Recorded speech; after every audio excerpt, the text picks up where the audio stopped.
Hello, everyone, and thank you so much for joining us today.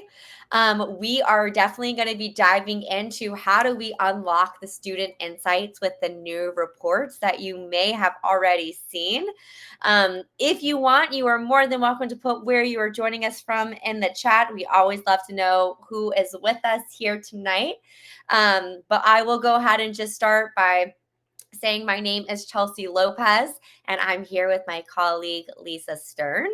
And we are so excited because today, when we dive into this conversation, it is really going to help take you from data overload, which, as a previous educator and intervention coordinator, I have been there, to really dive more into the data that we can actually act on and how do we simplify this. I am seeing some responses come in that chat. Goldsboro, North Carolina. I don't have favorites, but I am also in North Carolina, so I will say hello. I'm in Raleigh. And then I also see Iowa and Virginia. So we are coming from all over tonight, which is super exciting to have you all here. I'm going to go ahead and throw up on the screen here our presentation. I don't know why. It's brain fog moment for me right now. But we'll go ahead and throw up this so that you can all join in and make sure we're on the same page for what we're going to cover. So today we are really going to take a look at the new dashboards and the reports. Make sure that you understand all of the new capabilities that are there, see what's new, see what's actually different, really highlighting those new features and takeaways. And we're also going to talk about how do we start responding to the data that you already have. The other thing that I will say is at the very end of this, there is going to be a giveaway. So make sure to stay with us until the end for your chance to win some Read Theory swag. I will say, not to be biased, but for some reason, the never mess with an English teacher. They'll use words against you that you have never heard of. That's just really hitting with me. So super excited for you all to be able to win some Zesty t-shirts. If you see the lemon at the bottom, I love that one as well. But I'm a huge pun person, so that could also be why. So stick around for that. But before we jump too far in here, I want us to start with a quick, honest check-in. And when you open a student report, whether that is, a Read Theory report or any other data that you're looking at, what is your usual reaction? Are you looking at, let me squint at this a moment? Are you thinking, I need this after coffee? You really want to understand this, or you actually love data? And just know there is no judgment here. Every one of these answers is valid. So I'm going to pause for just 1 second as these results pop up on the screen just to see where we're at. Also, I see in the chat a connection with Cove City, and I gotta say, snaps to that. I'm loving it so much. All right. So as I look at these answers, what this is really showing us right now is that it's not about whether teachers care about the data, right? We know that we care about data. It's more about whether the data is clear, usable, and worth our time in the moment that we're looking at it. And that is why we redesigned the dashboard and those reports. And we kept coming back to the same 3 questions that teachers are asking every day, right? So at a high level, the dashboard is designed to help answer who needs help, what do they need help with, and what do I do next with this data? It makes it easier to quickly spot strengths and gaps, how to group students intentionally, and not just by reading level, but by specific needs and specific literacy elements that they're working on, right? And confidently using that data in real conversations, whether it's in intervention meetings, IEP meetings, parent-teacher conferences, or grade level meetings, and just understanding as a whole, maybe school improvement, how are we doing? Where do we still need support? Where can we continue to grow? But the goal of this is to spend less time interpreting these reports and more time being able to respond to our students. So with that, I want us to go ahead and we're going to dive into the reports themselves. And as we walk through these insights, I want you to notice how each report is built to help you, again, move from reaction to action without the squinting or any of the second guessing. And yes, Lisa put it in the chat, but please know if you have any questions throughout this, throw those questions in the chat. We're going to be monitoring that throughout, and we'll also have time at the end to answer any questions that we may have missed. So I'm going to go ahead and switch over my screen here into a ReadTheory dashboard. So this is our demo account.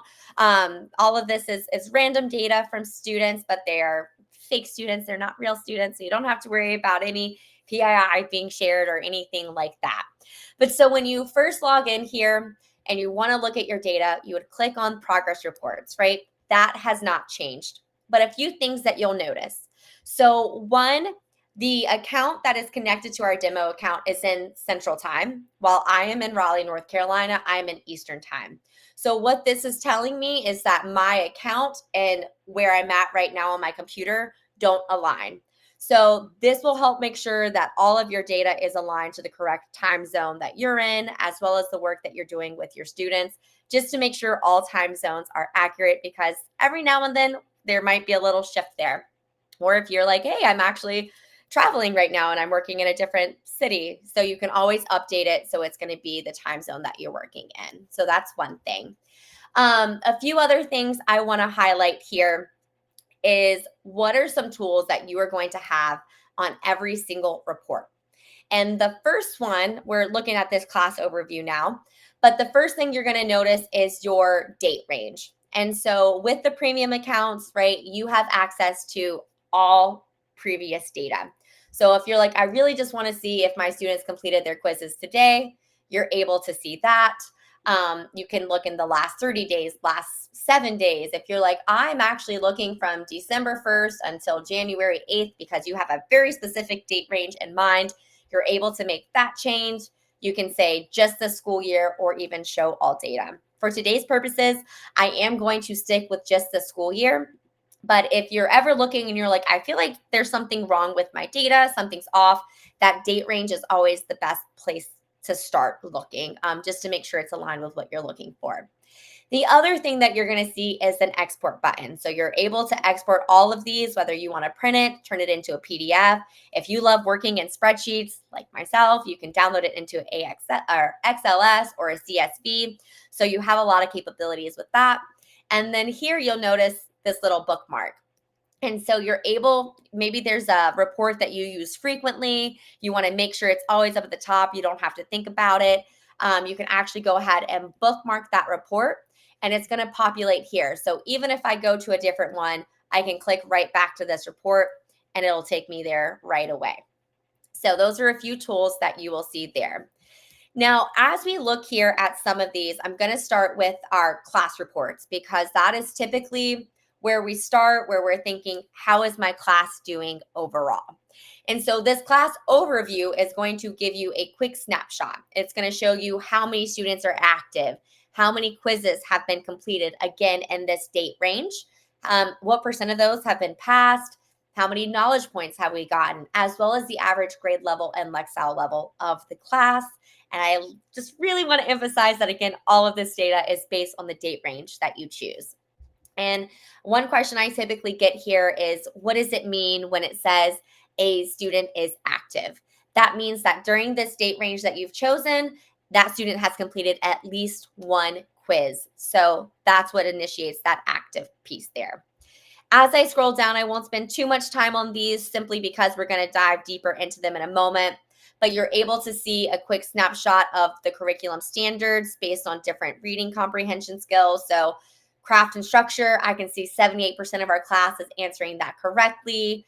74% are getting key ideas and details, as well as this integration of knowledge, 79%. We'll dive into that report a little bit later, where I'll show you how you get more details. But as you scroll down, you're able to get a quick snapshot of, quizzes taken and such. Something that is new that can really help when you're trying to analyze data is you can sort by first name, last name, username, A to Z, Z to A, but you're also able to sort by key metrics. So if I'm like, I want to see what students have taken the most quizzes, I can see, all right, Stacy May has taken the most during this time frame. Caitlin has taken the least. And if you hover over it, you're able to see more insights there as well. So Stacy has taken a total of 290, has passed 206, failed 84, and has a pass rate of 71%. So as you hover, you're always able to get more data. And here you can see there's about 90.9 quizzes per student with an average score of 77%. You're able to see the same thing, sort by those different levels when it goes to grade level performance. You have a key over here to help you understand what each color and shape is representing. Same thing with Lexile level as well as knowledge points. And again, we're going to go through these in more depth, so I won't spend too much time here, but there are a lot of great things that we're going to talk about. So if I go into our next report, let's say I just want to focus on the quizzes taken, you're able to see a few different things here. Again, you can filter by first name, last name, username, or you're also able to filter by the amount of quizzes taken. If you hover over, of course, you get more information there. I can get specifics at how many were at their pretest level, above as well as below. You're able to see those numbers again about how many are passed, how many are not passed. But a few other things that you'll notice here is pacing. And of course, you can filter by these as well. So if I filter by pacing, you see this is a little red mark. And this shows me that this student is moving at a faster than average pace. They're spending about a minute and 55 seconds on average on their quizzes. This average time spent is from the time they start that quiz to the time they finish answering those 5 questions. And so I will say you always know your students best. If you're like, yeah, looking at the quizzes they're taking, it is a little bit more at that pretest level or below that pretest level. And I think that they can work harder than that, or they're at a higher level. That's why they're getting through it quicker. Or you might say, ooh, red flag that they're going through this so quickly. Let me verify what's going on. And that might lead to, oh, they're not passing quizzes, maybe because we're rushing. So you can analyze the data in different ways. You also have the green pacer, and this is just saying they're moving at an average pace for the questions as they go through. And then yellow means that they're moving at a slower than average pace. Again, you know your students best, but it's a quick way to just gather some more data and information on how your students are performing and what could be causing different performances that you're seeing. When we move into our grade level, and I'm going to pause real quick because I know I'm giving you all a lot of information, and I want to reiterate this is also going to be sent out to you. And we have other videos and other FAQs as well. So keep in mind, you don't have to remember everything because we'll send you some recaps at the end. But as we go into the grade level progression, one thing that I personally love about this is that now you have a table option. So if you prefer to see the visual of the graph, that's great, but you can also look at it in a table. You're able to, again, filter by quizzes taken, pre-test level, progress, average level, etc. But one thing that you'll notice here is when you look at the progress, it's going to show me the baseline, and I can see Paula started at a 3. We moved up to a 4th grade level, and now we've moved down to a 2nd grade level. So you can see the red arrow going down to let you know that they are performing below where they were. If it's green, great. That means we're making progress. We're moving up. And this one doesn't have an example of it, but if they stay at the same level, they haven't shown a change up or down, it won't show you an arrow at all. Now, if we look at this same data in graph form, you'll notice up here, you can actually toggle on which data points you want to see. So you can see that the green is the range start. So if I'm hovering over, range start means when this date range that I have selected is on, where is the student currently at? So I have mine set to start in August 2025. So I can see Allison started when she took her pre-test. So those are the same, 2nd grade level. That orange dot represents your latest pre-test. The yellow line is representing the average of the quizzes your student has taken, and the blue dot is going to show you where they currently are. So again, you can cover over those to kind of see more details. And if you're like, I really just want to see the pre-test, you could toggle everything off and sort that way as well. So you've got flexibility. Lexile progression is very similar, so I won't spend too much time there, but you can toggle them on and off. You have that table view, and it also shows you those progressions over time. Now, our knowledge points, We know that a lot of schools do competitions with these, whether it's whole school, whether it's classroom.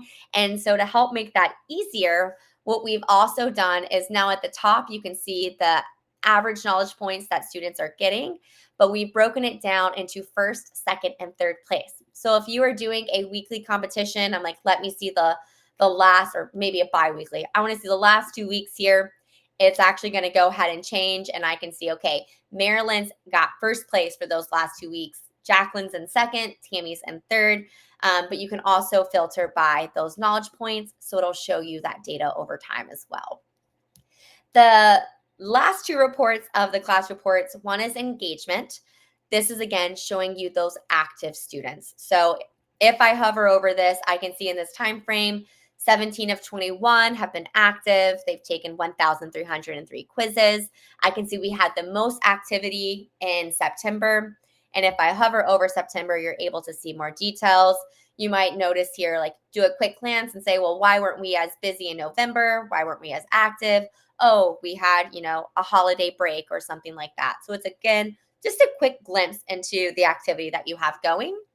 And if you wanted to look specifically at students, you can sort by engagement. I can see Marilyn has been engaged every month. Allison was engaged in September, November, but she was actually out of school in October. She was sick. So you're able to kind of get an idea of what's happening based on that as well. And one other thing I can highlight here is that you don't have to go back to your classes and choose a class. You can toggle this down, and I can, change my class at any point in time, and it's still going to populate that exact same report, but for that specific class. So again, flexibility there. The final class report here is curriculum standards, and this is where I find most of our teachers are spending majority of their time, so that we can really get into specifics as we think about intervention, whole class instruction, small group instruction, and more.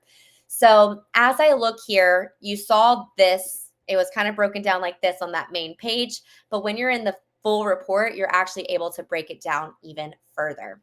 And so I can see with application of literary elements, our class performance is about 60%. But if I look at vocabulary, we are over 80%. So I feel really good about vocabulary. I might look at it to see which students are below that point. But right now, I'm kind of concerned that my class is at 66% only for this application of literary elements. So if I click on see details for each student, I'm again able to sort this out. So if I sort here, I can see, if I hover over, how many questions, like the percent of accuracy my students are getting. And so if my expectation is I want my students to be 70% or higher, I can see that Tammy and above are doing really well with these questions, and Diana and below are struggling. Because that is so many of my class, I might say, I'm actually going to do another whole group lesson on this, maybe some partnering up, some, turn and talks, things like that, or maybe just create some new warm-ups or exit tickets. But if I'm like, actually, if I want to focus a little bit more at who's getting less than 50%, I might say, okay, I'm going to pull Angela, Christopher, Jody, Emily, and Allison into a small group here when we do stations or something, just so I can really help us focus on this specific standard. As you look at the standards, if you hover over it, it does give you a little bit more detail about what that is actually analyzing.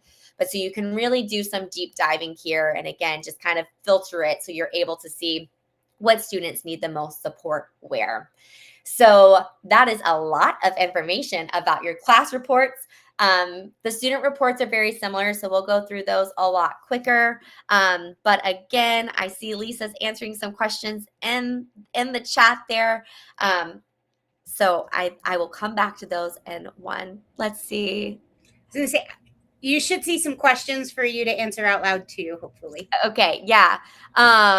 So let's see, as I'm looking here, can I export the classroom data, student A, student B? Yes, you can. So I can show you an example of that in the student reports as well. So if I click on this snapshot for a specific student, I can actually just click down bottom. I can scroll back and forth between students. You can export from that class view, but I could also sit here and say, okay, I have Christian, and I also want to see Eddie's scores. I want to download that. And I also want to see Zachary. And I might say, actually, I just want to pull up a whole class here. So you're able to add as many as you would like to. And then if I click on this PDF, it'll go ahead. Again, you can change it into anything else. I just chose PDF just so it's a quicker view. I could then open that up and that data is going to be up here at the top. So I can see that I'm looking from 814 to 122, and it's going to give me that quick snapshot for each of my students. Whenever you download a report, we also have a parent guide at the end of that. So you can also use that if you're trying to help, use these during parent-teacher conferences, helping them understand a little bit more about read theory, how it works, help them understand Lexile levels and more. So there's a really quick guide there for you to have access to. So you can download or lump as many as you would like to. I do see, could incentive goals be set for any of the points collective? What would the tiers of goals look like realistically? Or is there other data that would work better for incentivizing? Great question. A lot of times when we look at this, I will have teachers who say, our goal is five completed passages a week, or maybe 5 past quizzes a week. So that's one way that you can look at it. You can also use those knowledge points. If you're like, Chelsea, I really do kind of like that idea of the 5 past quizzes or so, then a good goal for that correlation would be 100 knowledge points. And so we have seen schools who have done like classroom competitions, school-wide competitions where they're looking at those on a weekly basis or a monthly basis. I have one school who they do a monthly one, and the classroom that has the most knowledge points at the end of the month gets like a pizza party or something like that, or an ice cream party. They kind of switch it up as they go. I also have some schools who think of knowledge points throughout the week. They do like a weekly store. And so my students, I taught middle school. My students loved talkies. I don't know if they still do. My high schoolers do now that I coach high school, but I used to have like talkies, and whatever my students loved the most, I would set a specific, like for this example, like a knowledge point score. And so for that week, however many knowledge points they gained, they could go to the store at the end of the week and they could use those knowledge points to purchase something. And so you could set that as a weekly goal. So there are definitely ways to do that. Kind of depends. Again, I say your students best, what they would like, but there are a lot of our schools will use those knowledge points as a way to kind of incentivize them to get them working harder. Let's see. As far as the editing student names after they join your class, that is a feature that is coming. As of right now, you can edit the username. So if I click on my students and you click on these 3 dots, a few different things you can do. You can have them retake the pre-test assessment. So that won't remove the rest of their data, but it will allow them to retake the pre-test.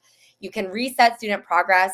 Warning, if you reset that though, it gets rid of everything that they have done. And there is a warning label that pops up. So just keep that in mind. With the premium features, you can set grade level limits, you can reset passwords, and you can update the student's username. We are working through it so that we can allow you all to also update their names. But quick tip, if you ever see null as a name, typically it's because a student created the account, which is great that they did, but they didn't put their name in. And so if there's ever an issue, please feel free to reach out to us. For the time being, we can definitely help change any names for you. So that one is there. And then I'm going to pause here just for a second so I can just quickly review some of the student reports, and then we'll come right back to these questions. In the student report, same thing. You can see the progressions over time. For the curriculum standards, it breaks it down specifically for that student. So here I can tell Christian needs a lot of help with application of literary elements. He's only 14% accurate. So quick snapshot there. You can see that quiz history. If I'm like, oh my goodness, what did Christian do wrong when he answered the election? I can click on it and it puts me in review mode. So I'm actually able to see the questions that he was given, the passage, what he chose as his answers, as well as the explanation. So those are a few different things you can see there, and I can always go through the questions or just exit out of that review mode. Lexile progressions, very similar. It shows you their average over time versus how they're comparing with each quiz. Same thing with grade levels. Knowledge points should be consistent. They don't lose knowledge points. They're gained over time, but you're able to see about on average how many they're earning on a daily basis. And then again, finally, those curriculum standards already broken out for you so you can see over time what they might need more support with. So that was a very quick rundown there. I'm going to come back here for one moment just to talk about what to do with some data and then jump back into those questions. So if you're looking at this data, first thing we recommend is pulling it, looking at it. You don't have to analyze all of the data points at one time, but starting small, choosing one thing to focus on, get really comfortable with that, and then you can start incorporating more data. But as you go through that, then you might start forming different skill groups. Again, not focused just on reading levels, but actually thinking about specific skills that students need more support with, and then start planning that targeted instruction, whether you realize you need more whole group or you need more small groups, exit tickets, warm-ups, different stations, things like that, whatever works best in your classroom. And then as you look at this data, a few pieces that people tend to forget about are our quiet growers and our stuck readers. And so quiet growers are those who may not be jumping from a second grade level to a sixth grade level, but they are making this consistent growth. And so being able to still look at that and celebrate their progress and continue to encourage them to meet their own personalized goals is always really helpful. And then we have stuck readers who may have, their pretest put them at a fourth grade level and they're just kind of staying at that fourth grade level. And so if they're flat or they're declining, they might be frustrated or they might need more targeted intervention. And so kind of paying attention to those just to make sure that they're getting the support that they need as well. And so with that, I'm going to do a quick pause here so I can jump back into our questions. Let's see here. How can I bookmark certain new data? Carol, I'm not sure I quite understand that question, Lisa. I might need a little more context here unless I'm missing something. I'm guessing maybe it's the new bookmark feature where you can bookmark reports. We can try that. Yeah, so if I'm going through here, if I'm looking at quizzes taken, if I want a class report, I can bookmark it. You're actually able to, when you bookmark, set specific date ranges if you're wanting to do that. I can bookmark Christians, Lexile progression if I feel like I'm really focused and honing in on Christian. So all of these reports are able to be bookmarked. It's just whatever you're hoping to use the most. And of course, if I do bookmark this and I go to it, I can always change the date range later on as well. So if you're like, I feel like right now I really want to focus on the knowledge points. So I just want to bookmark this report. That's what I want to focus on.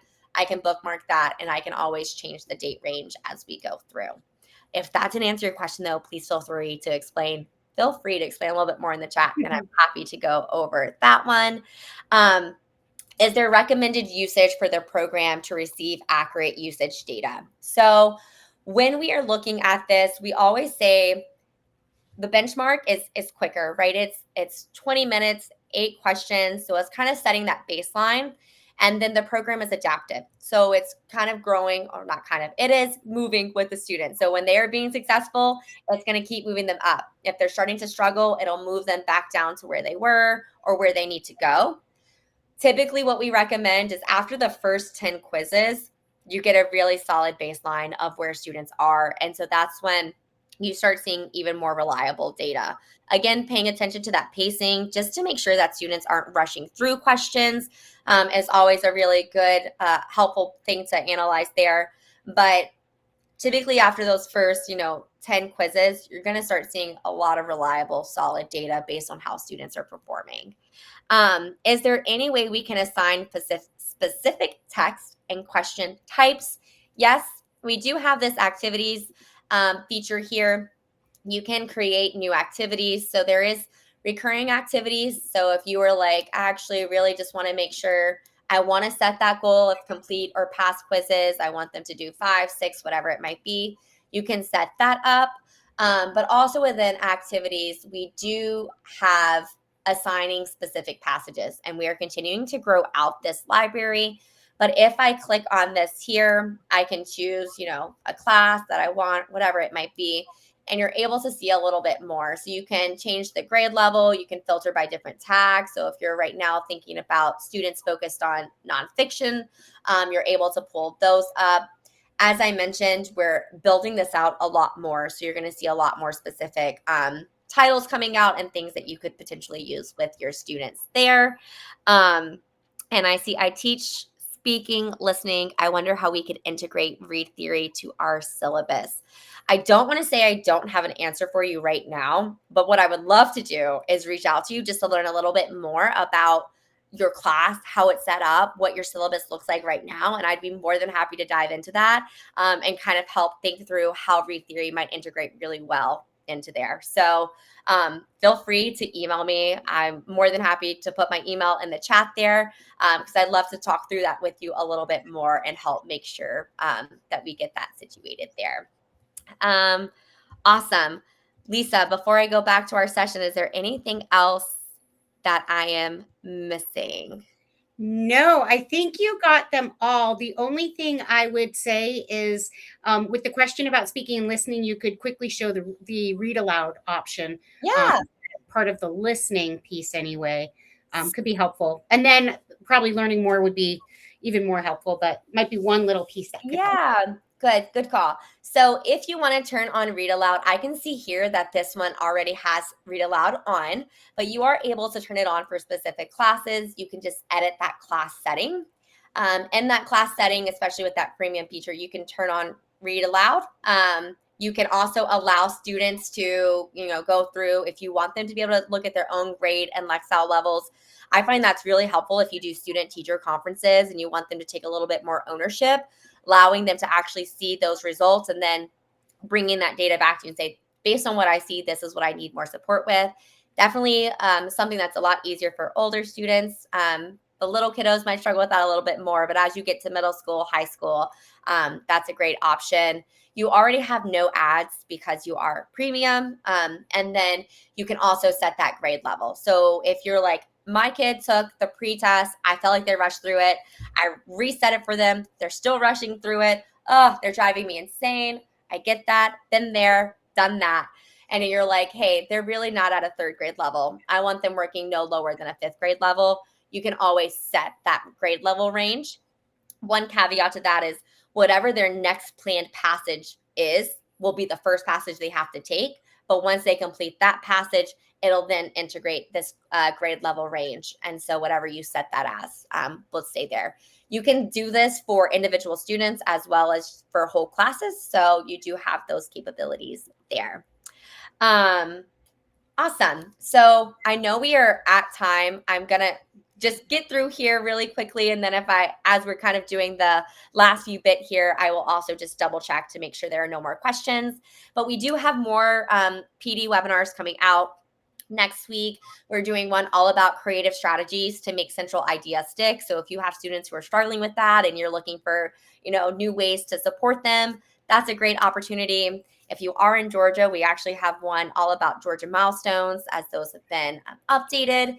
And then we have another one in February all about making literary elements make sense. So if you have a Christian in your class and that's an area they're really struggling in, that's another great one. But we will start putting on more webinars that are related to the specific skills that you're trying to support your students in. So be sure to keep an eye out for those as well as ways to continue to support you. If you do want more information on a school plan, maybe you're just a premium teacher and you're like, our whole school should use this. Definitely check that out here. We can reach out, help you understand how that goes, who are the best contacts for us to reach out to at your school and help you with that process. And then I'm going to go ahead and throw it over to Lisa for our giveaway. And while she does that, I am going to take a quick look at the chat just to make sure we are all good. We got one more question in there, Chelsea, that once I'm done with this, you can loop back to, and we should be good with questions. I think I got them all. Perfect. So for our giveaway, I'm going to switch the names. Natalie, sorry to tease you. It just happened to be that your name was the one I put in first, but we're going to go through the little randomizer and see who won the t-shirt. Carol, congratulations. You have won the t-shirt. You are able to send a quick email to Chelsea L at readtheory.org. I'll throw that in the chat. And then let her know which t-shirt you want and what size. And I suppose your address would be helpful, where to send it to. And then Chelsea will take care of getting that to you. So which design you liked, the size, and where to send it. And we will get that to you right away. Putting Chelsea's email in the chat for you. And I think we just had Ashley's last question, and we're all set. So Ashley, great question. There are a few different ways that we could think about this. We do have some workbooks that are included with some premium plans that could potentially have the passage if you wanted to print them out. Off the top of my head, and Lisa, correct me if you know something different, what I would immediately think of is if you go into the student's quiz and kind of click on it, you can print the page. It's not as easy as turning it into a PDF right now, but we love new ideas. So I might be missing something, but it's definitely something I could bring back to our team because it's a real possibility there. But Lisa, is there anything else that you can think of? No, there are those specific passages in a couple different places that you can print that are in PDF format. I can think of at least 2, maybe 3 places. So you could be using different passages, even though it's not quite where you were headed with your question. And there are plenty that you can print. You can print from the AI Passage Builder. You can print from the work books that you all have access to as premium members. You can also print from the ones that are on the website. So there are lots of places where there are printable passages. Just FYI, and Carol was asking if you could show the t-shirt slide one more time so she can see the shorts while I'm talking. But Ashley, just so you know, somebody actually brought this up in the chat earlier about AI and cheating. And part of the reason why a lot of the things can't be printed and why we limit the number of quizzes students can see is they like to put the text of passages in different places online. So there's a push-pull between what we make readily available and then how we protect it enough that students aren't kind of publishing answers to them in different places. So I hope that makes sense. But that's sort of where it comes from. But we definitely will pass it on and see if there are ways that we can continue to think about it. We're more than happy to do that. Yeah. Yeah, and Ashley, I just threw in the chat too. If you want to send me an email, I'm more than happy. Like if you can share like a specific student with me and I can kind of look through it and I can play around too to see what we can do on our end and see if there's new things I can think of until that's a specific feature, but just let us know. Yeah. Awesome. Well, I think we got all of the questions. Thank you all for being so engaged. I love the questions.